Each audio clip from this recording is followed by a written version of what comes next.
This is most useful concept for all the student, that is Pali exclusion principle. ठीक है, तो पाली exclusion principle है क्या?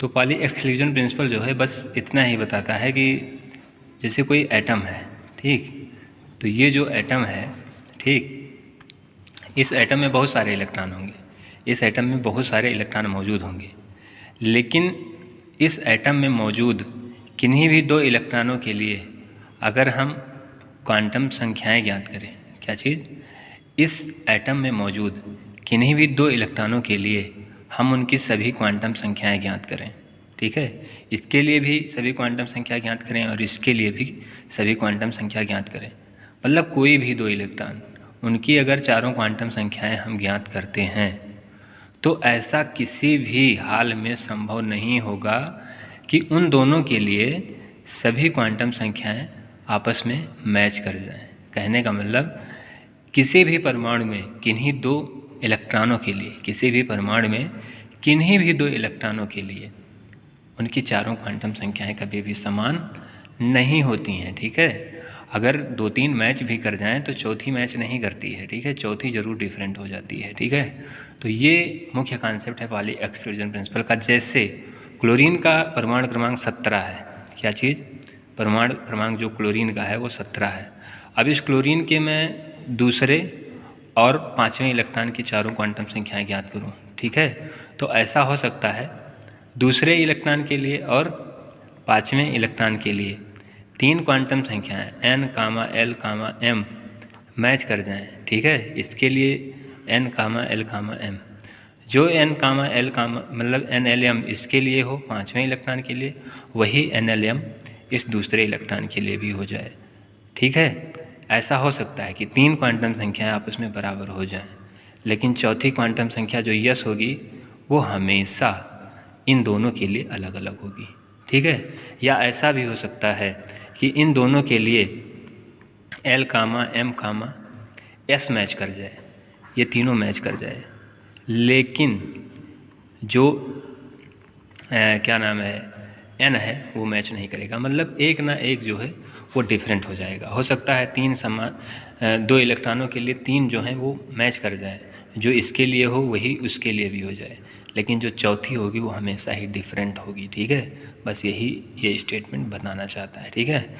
तो what is Pali exclusion principle?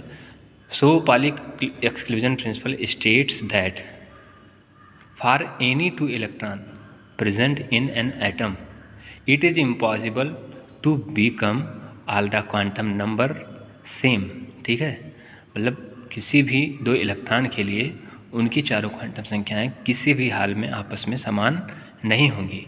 अगर n, l, m मैच कर जाएगा तो यस डिफरेंट होगा, अगर यस, m, l मैच कर जाए तो n डिफरेंट होगा, ठीक है। इसी प्रकार से तीन अगर मैच करते हैं तो चौथा डिफरेंट होगा। यही पाली एक्सक्लूजन प्रिंसिपल समझाना चाहता है, उसको मैंने इस प्रकार से लिख दिया है, ठीक है, ये आप पढ़ सकते हैं। अकॉर्डिंग टू दिस प्रिंसिपल, इस प्रिंसिपल के अनुसार it is impossible to become all the quantum number same, मतलब सभी क्वांटम संख्याओं का समान होना असंभव है।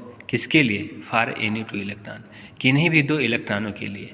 कौन से दो इलेक्ट्रॉनों के लिए? प्रेजेंट इन एन एटम, किसी एटम में मौजूद। तो वही कह रहा है किसी भी एटम में मौजूद किन्हीं भी दो इलेक्ट्रॉनों के लिए उनकी चारों क्वांटम संख्याएं आपस में समान कभी भी किसी भी हाल में नहीं हो सकती हैं, ठीक है। और फिर लिख रखा है इसमें, इफ़ n, l और ml जिसको कहते हैं मैग्नेटिक क्वांटम नंबर, n को प्रिंसिपल क्वांटम नंबर, l को एजीमुथल क्वांटम नंबर, अगर तीन क्वांटम नंबर संख्याएं जो हैं सेम भी हो जाएं, ठीक है, क्वांटम नंबर्स जो हैं वो तीन क्वांटम नंबर अगर सेम भी हो जाएं तो इट इज़ ऑलवेज, ठीक है, देन सेम, ठीक है, if n, l, m, l same then, ठीक है, यहाँ पर देन, ठीक है, s is always different for that, मतलब उनके लिए जो यस है वो अलग हो जाएगा।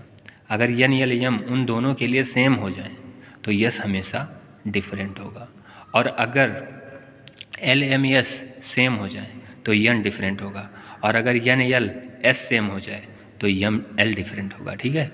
तो कोई ना कोई एक जो है वो डिफरेंस बना के रखेगा। यही पाली एक्सक्लूजन ने यही पॉली एक्सक्लूजन का प्रिंसिपल जो है वो कहता है। पॉलीज एक साइंटिस्ट हैं जो अपना स्टेटमेंट दे रहे हैं बहुत सारी एक्सपेरिमेंट के बाद, वो बस इतना ही ऑब्जर्व कर पा रहे हैं, ठीक है, कि किसी भी परमाणु में मौजूद किन्हीं भी 2 इलेक्ट्रॉनों की चारों क्वांटम संख्याएं आपस में कभी भी समान नहीं हो सकती हैं। अगर 3 समान होंगी तो चौथी जरूर डिफरेंट हो जाएगी उन दोनों के लिए, ठीक है। तो जैसे अभी मैंने कहा दूसरे और पाँचवें के लिए, ऐसे अगर आपसे पूछा जाए कि 8वें इलेक्ट्रॉन के लिए और 12वें इलेक्ट्रॉन के लिए चारों क्वांटम संख्याएं निकालो, तो हो सकता है एल एम एस मैच कर जाए लेकिन यन डिफरेंट होगा। ऐसा भी हो सकता है कि यन एल एम मैच कर जाए तो यस डिफरेंट होगा, ठीक है। जो इसके लिए यन हो वही इसके लिए यन हो, जो इसके लिए यम हो वही इसके लिए यम हो, जो इसके लिए एस हो वही इसके लिए एस हो, ठीक है। तो जो एल है वो डिफरेंट हो जाएगा, जो यल इसके लिए होगा वो यल इसके लिए नहीं होगा, ठीक है। मतलब दोनों के लिए कोई ना कोई एक डिफरेंट होगा। तो ये चीज़ बता रहा है ये रूल। अब इसका वेरिफिकेशन कैसे किया जाता है, ठीक है। तो इसमें एक क्वेश्चन है जिसकी मदद से हम इनके प्रिंसिपल को वेरीफाई करेंगे, ठीक है। वो क्या है, calculate all the quantum number of 5th and 6th electron of nitrogen atom. Nitrogen atom के 4थे और 5वें इलेक्ट्रॉन की सभी क्वांटम संख्याएं निकालो। तो उसके लिए किसी भी परमाणु में किन्हीं भी 2 इलेक्ट्रॉनों की क्वांटम संख्याएं ज्ञात करने के लिए सबसे पहले हम उनका इलेक्ट्रॉनिक कॉन्फ़िगरेशन करते हैं, ठीक है। तो जैसे नाइट्रोजन का परमाणु क्रमांक 7 है तो 7n, ठीक है। अब इसका इलेक्ट्रॉनिक विन्यास क्या होगा, 1s2 2s2 2p3। अब देखो पहला इलेक्ट्रॉन, दूसरा इलेक्ट्रॉन, तीसरा इलेक्ट्रॉन, चौथा इलेक्ट्रॉन, 5वां इलेक्ट्रॉन यहाँ आएगा, 6वां इलेक्ट्रॉन यहाँ आएगा। तो इन दोनों इलेक्ट्रॉनों के लिए चारों क्वांटम संख्याएं हमें कैलकुलेट करना है, ठीक है। तो यहाँ पर देख लीजिए, यहाँ पर देखिए n l m और s, ठीक है, n l m l, ठीक है, जिसको हम कहते हैं मैग्नेटिक क्वांटम नंबर, ठीक है। कैलकुलेट करिए तो देखिए यहाँ पे जो 5वां इलेक्ट्रॉन है ये किसका है, 2p का। जो ये न्यूमेरिकल वैल्यू लिखी होती है इसी को हम यन कहते हैं। तो 5वां इलेक्ट्रॉन किस में है, 2 में है ना, तो इसके लिए यन का मान 2, ठीक है। 5वें इलेक्ट्रॉन के लिए यन का मान 2, ठीक। और जो 6वां इलेक्ट्रॉन वो कहाँ है, वो भी तो 2p3 में ही है। तो कहने का मतलब 6वें इलेक्ट्रॉन के लिए भी n का मान क्या है, 2 है, ठीक। अब देखिए दूसरा जो है l का मान हम निकालें, ठीक है। तो l देखो ये जो 5वां इलेक्ट्रॉन है वो किस में है, p में है। और p के लिए l का मान कितना होता है, देखिए l बराबर 0 1 2 3। 0 होता है s के लिए, 1 होता है p के लिए, ठीक है, और 2 होता है d के लिए, और 3 होता है f के लिए, ठीक। तो ये p है, तो p के लिए l का मान कितना होगा, p के लिए l का मान 1 होता है, ठीक है। तो p के लिए l का मान कितना होगा, 1 होगा। तो यहाँ पर 1 लिख दीजिए, ठीक है। तो जो 5वां इलेक्ट्रॉन है वो p में है तो इसलिए l का मान 1 है। तो 6वां इलेक्ट्रॉन भी तो p में ही है, तो इसके लिए l का मान कितना लिखोगे बताओ, 6वें इलेक्ट्रॉन के लिए l का मान कितना लिखोगे, p में ही ये भी है तो p के लिए l का मान कितना होता है, 1 होता है। तो इसका मतलब 6वें इलेक्ट्रॉन के लिए भी l का मान कितना मिलेगा, 1 मिलेगा, ठीक। अब देखो इसके बाद में m निकालो।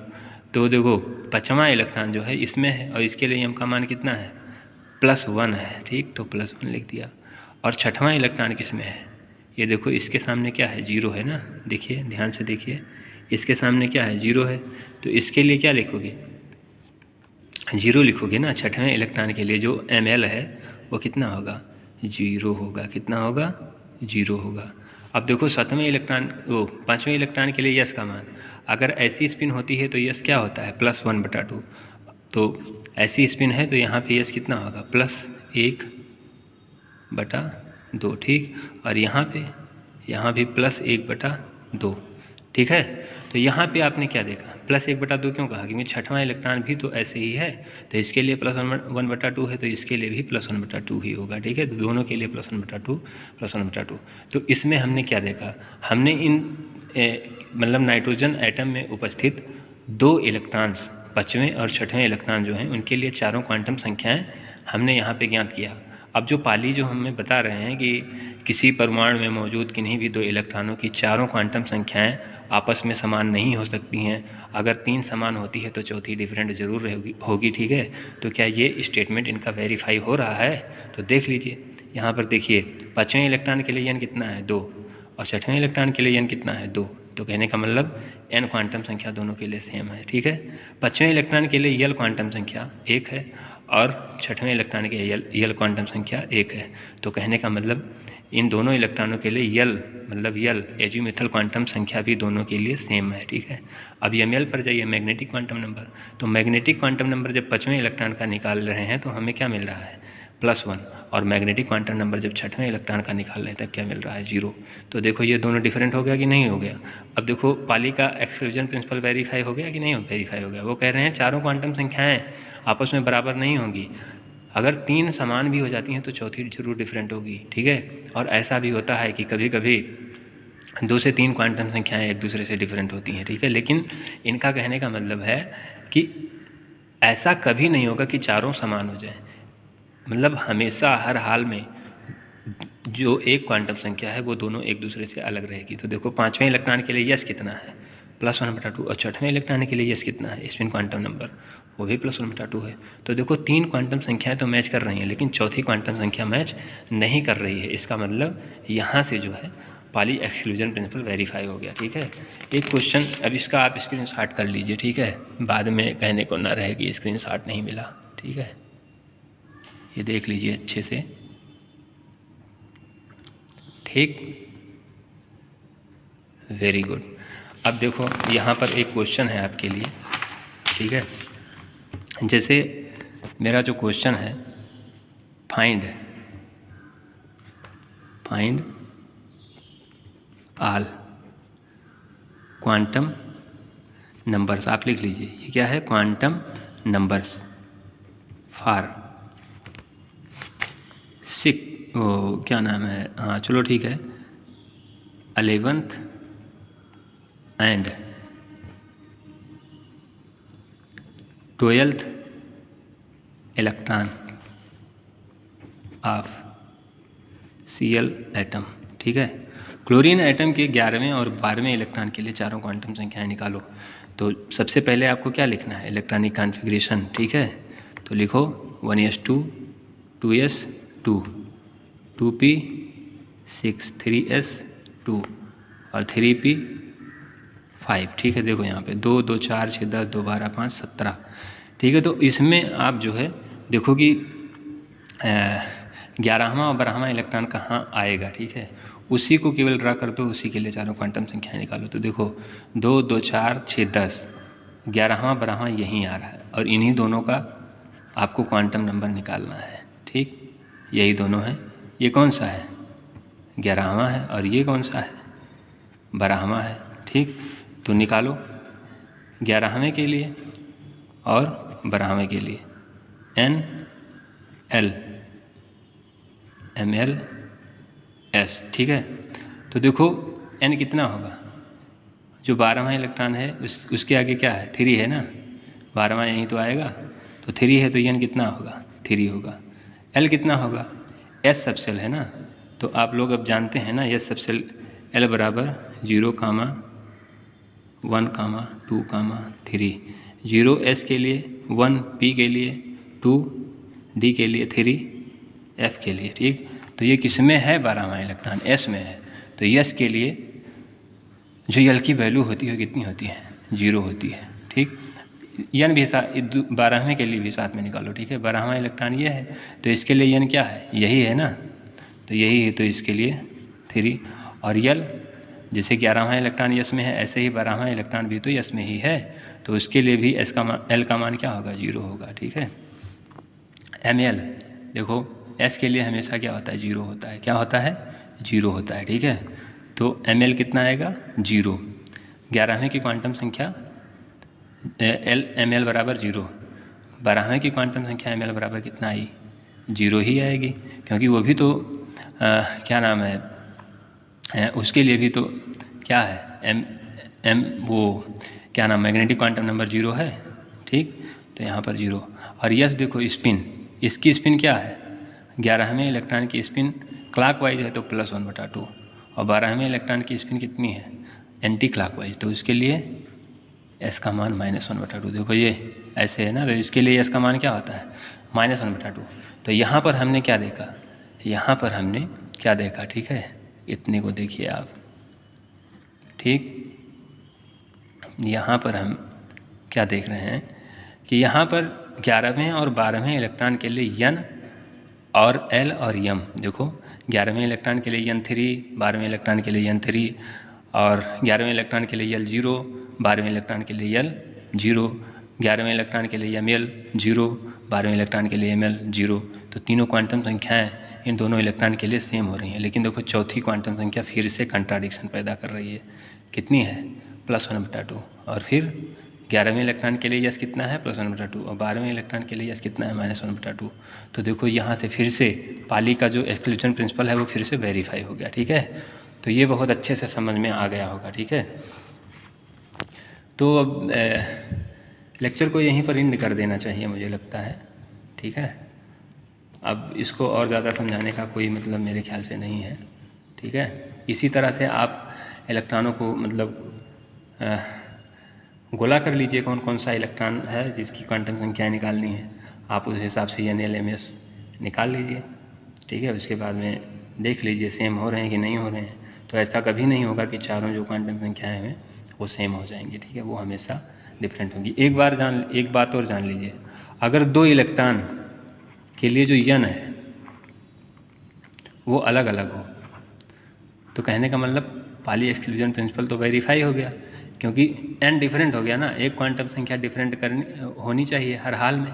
पाली एक्सक्लूजन हो तो और ज़्यादा सकती हैं, मतलब हो सकता है Ml भी डिफरेंट हो जाए, हो सकता है S भी डिफरेंट हो जाए, हो तो और ज़्यादा सकती हैं। ठीक है, कि कोई ज़रूरी नहीं है कि एक ही क्वांटम संख्या एक दूसरे से अलग होगी, उसमें हो सकता है 2 क्वांटम संख्या एक दूसरे से डिफरेंट हो। जैसे मैं एक एग्जांपल लेता हूँ।